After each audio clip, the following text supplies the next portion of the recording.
Have you tried Jesus? You need to lose all that weight you put on. What you need is a good man. Well, let's pray and ask God for healing, but like He doesn't hear me. How you could say that? You sounding like a non-believer. You need to get down on your knees and accept Him as your Lord and Savior. Well, I can't kneel down because I get pain in my knees. Your knees hurting you because you're too fat. A good man will make you very flexible, make you stretch to the ceiling. Pray and ask God for healing in your knees.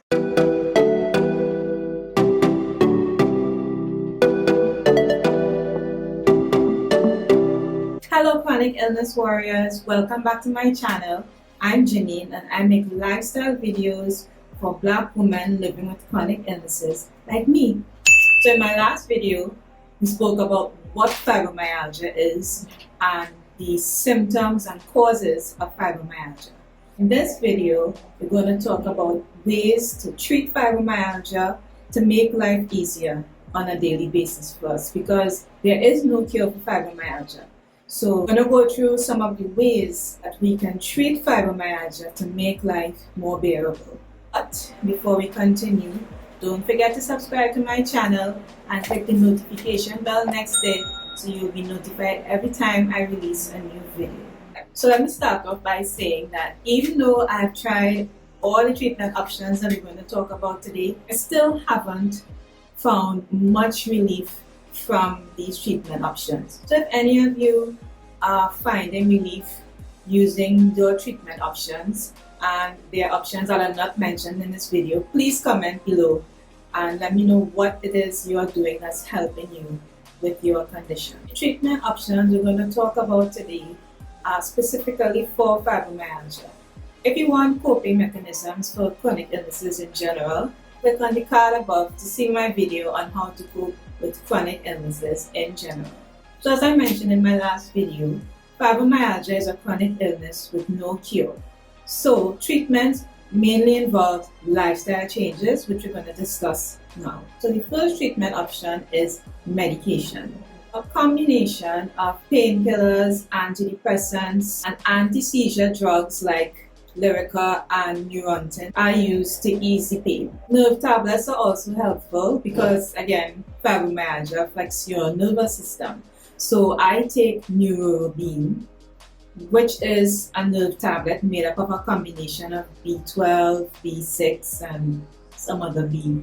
And I tend to get relief from that. Lyrica is the standard drug that you are prescribed when you have fibromyalgia, because I mentioned it is an anti-seizure drug. However, there are a lot of side effects that are kind of dangerous and can cause even more problems like weight gain and suicidal thoughts especially. So even though I took it for a while, I've stopped taking it because of the risk of suicidal thoughts. And I also have depression and anxiety, so you definitely don't want to experience those kind of thoughts. Just recently though, I've discovered Panadol Ultra does help with the pain a bit, but that helps more with like migraines, which of course are caused by fibromyalgia as well. Steroids are also used for the treatment of fibromyalgia, but in the short term, because steroids, on top of everything else, causes weight gain. You don't take that over a long period of time. So there was one time when I was having so much pain that I took 2 courses of steroids, and of course I blew up bigger than I already am. So that is something to use only urgently or in the short term. And of course, antidepressants are used to treat the inevitable mental health issues you will start to experience because of living with fibromyalgia. The next treatment option is physical therapy. So physical therapy helps to strengthen your muscles and make your joints more flexible. And this is especially helpful for fibromyalgia because remember that we get pain in our muscles especially. And because of the pain in the muscles, we don't use them as much. So you tend to get weaker. So the muscles need to be strengthened, and also flexibility is important because fibro also causes a lot of stiffness in your joints as well, which will make it even more difficult to move around. Water-based exercises like aqua aerobics or aquatherapy are very highly recommended because they don't put pressure on your joints and muscles. The next treatment option is occupational therapy. Things like ergonomic chairs, keyboard trays, memory foam, or the memory pillow, they help to improve your posture, which will put less strain on your body. Even adjustments to the way you perform tasks will put less pressure on your body because it will encourage you to have proper posture. For example, an ergonomic chair, it follows the C curve in your back, so it will help you to sit properly and keep your back in its proper form. This will put less pressure on your lower back, which is an area that has a lot of pain for fibromyalgia patients. Keyboard tray is also very helpful because that reduces tension on your wrists. Memory foam, especially memory foam pillows, to reduce any pressure on your neck while you're sleeping because the foam contours to the shape of your neck in this area right here. The next treatment option is, of course, diet. Certain foods may contain ingredients that cause pain because they cause inflammation in the body, and inflammation leads to pain. So foods that contain wheat grain or wheat flour are to be avoided and replaced with gluten-free foods. I try my best now to only eat gluten-free items and reduce the amount of flour, or I'm actually trying to eliminate it altogether. Especially sugar and dairy, they also cause inflammation in the body. And salt, it's just not good for you.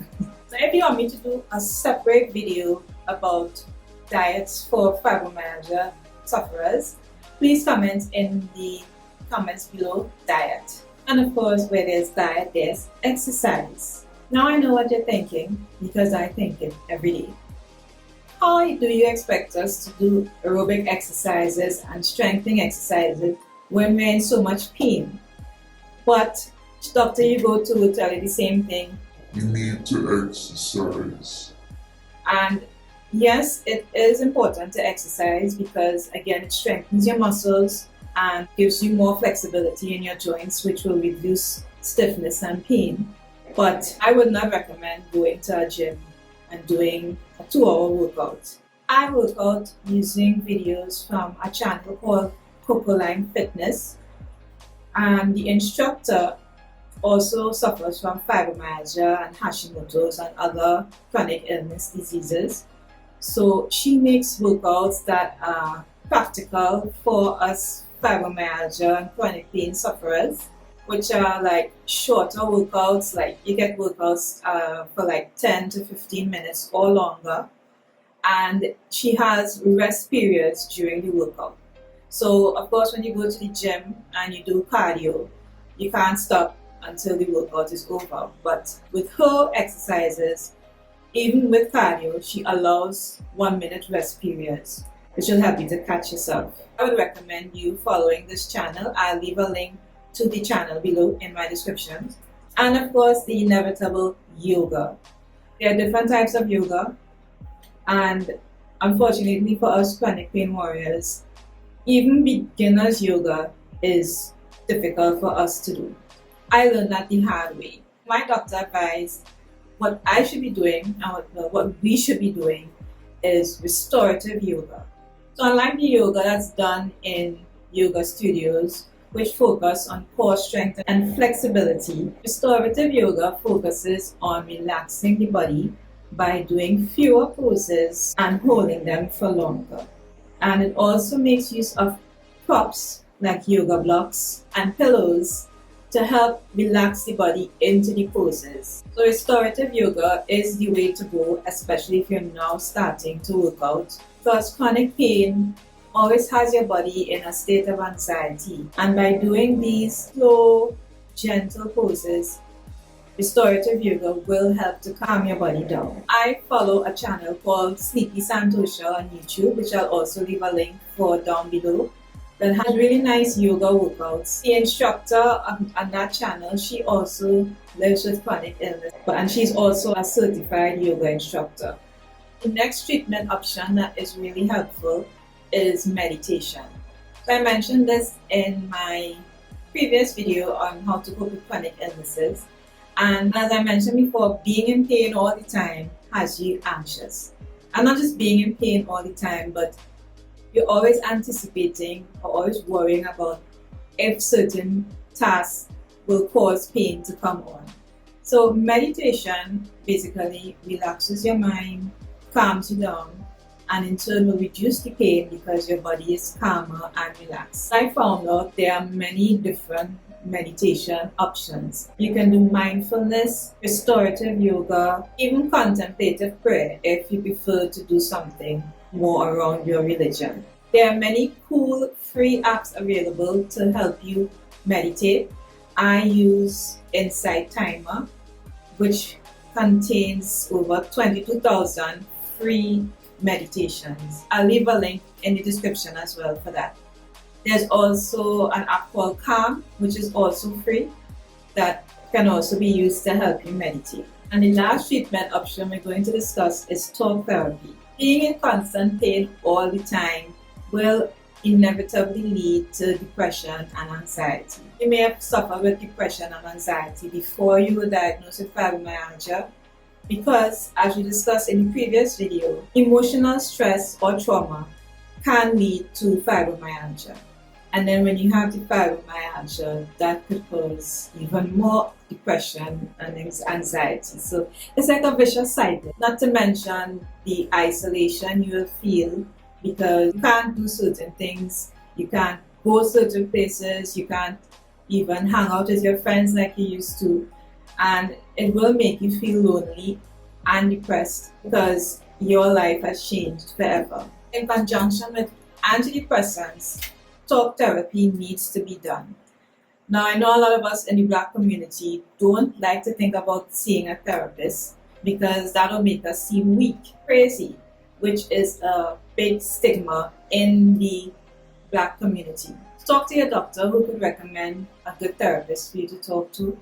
I know private therapists are expensive, so if that's not an option, you could make use of non-government organizations like Families in Action and Coalition Against Domestic Violence.